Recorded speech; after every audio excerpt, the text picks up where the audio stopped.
I didn't realize how clearly my family had ranked me until my mother said it out loud at dinner. Not angry. Not emotional. Just calm. "Your sister's family always comes first," she said. "You're always last." My dad nodded like it was basic math. My sister smirked into her wine. I didn't cry. I didn't argue. I just said, "Good to know." Because something snapped in that moment. Not my heart, my loyalty. Before I tell you what happened next, take a second to like, subscribe, and comment where you're listening from. And tell me, have you ever realized you were last in your own family? My name is Mia. And for most of my life, I learned my place without anyone ever explaining it to me. No speeches. No rules taped to the fridge. Just patterns. Quiet ones. The kind you don't notice until they've already shaped you. I grew up in a house in Denver that looked perfectly ordinary from the outside. Trim lawn. Neutral paint. Family photos by the front door. But if you stood still long enough inside that house, you could feel it, the way attention moved. How it rushed toward one person. And thinned out before it ever reached me. My sister had a gravity I didn't. Conversations bent toward her. Plans were built around her schedule. When something went wrong, everyone rushed. When something went right, they celebrated loudly. I learned early that my role was different. I was the easy one. The one who didn't need much. The one who could handle it. They called me strong like it was a compliment instead of a warning. I wasn't unloved. That's the complicated part. I was loved in theory. In reassurance. In phrases like, "You'll be fine." And "You're so independent." Love that sounded generous but came with conditions. Don't ask for more. Don't take up space. Don't need us the way she does. I noticed it in small moments. Birthday mornings where my cake came from the grocery store on the way home, while hers was ordered weeks ahead. Family trips where my suitcase stayed in the closet, because I was better off saving for school. Graduation days where I took photos for everyone else holding jackets standing just outside the frame. When I left for community college, no one cried. There wasn't even an airport goodbye. Just a quick hug in the driveway and, "Call when you get there." I paid my own way. Worked extra shifts. Learned how to stretch money and time because I had to. And every time I succeeded, it reinforced the story my parents told themselves. "See, she's fine. She doesn't need us." Years later, when I moved to Seattle for work, nothing changed. Phone calls stayed short. Updates about my life were acknowledged, then redirected. "How's work?" "That's good." "Did you hear what your sister's dealing with right now?" I became fluent in listening. In being supportive. In staying calm while my own life unfolded quietly off to the side. By the time of that dinner, the one where my mother finally said it out loud, I already knew where I stood. What shocked me wasn't the ranking. It was how comfortable they were saying it. As if it had always been obvious. As if I had agreed. And maybe in some quiet way I had. After that dinner, nothing changed on the surface. My parents didn't check in. My sister didn't apologize. Life moved on, smooth, uninterrupted.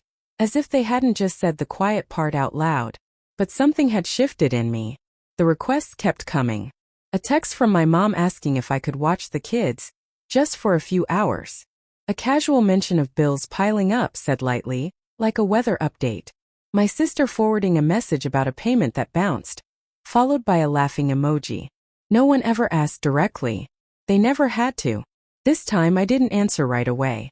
At first it felt wrong, like I was breaking an invisible rule. I'd see my phone light up and feel that familiar pull in my chest. The reflex to fix things before they escalated. Instead, I let the phone sit.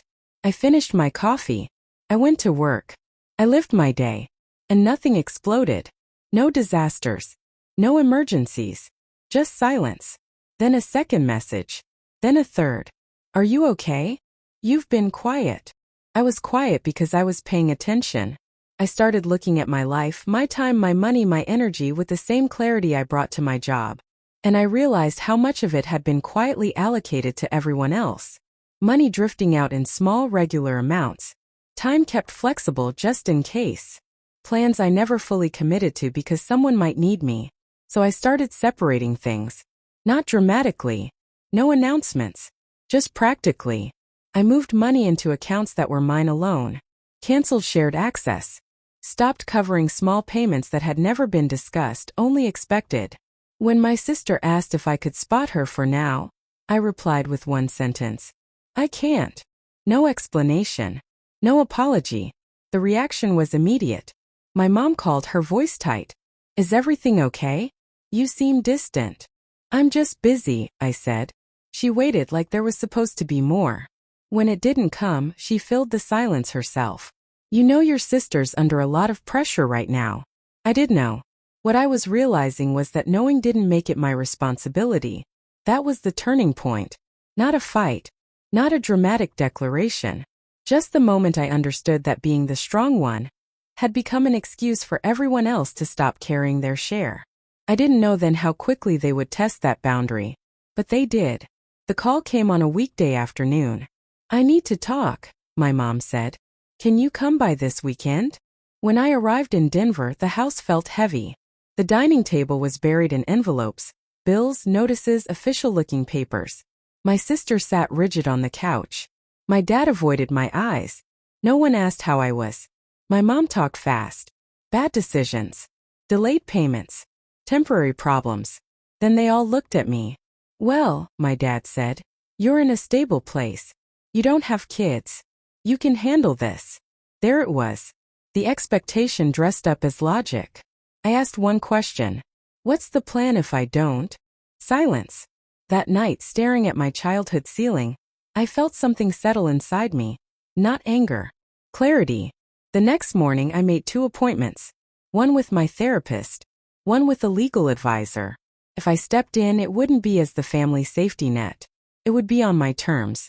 When I returned, I brought a folder. This is what I'm willing to do, I said. And this is how. My dad flipped through the pages. This is a loan. Yes. With conditions? Yes. Assets sold first. Spending documented. No new commitments. Mandatory family therapy. And a written agreement that my future would never again be assumed as backup.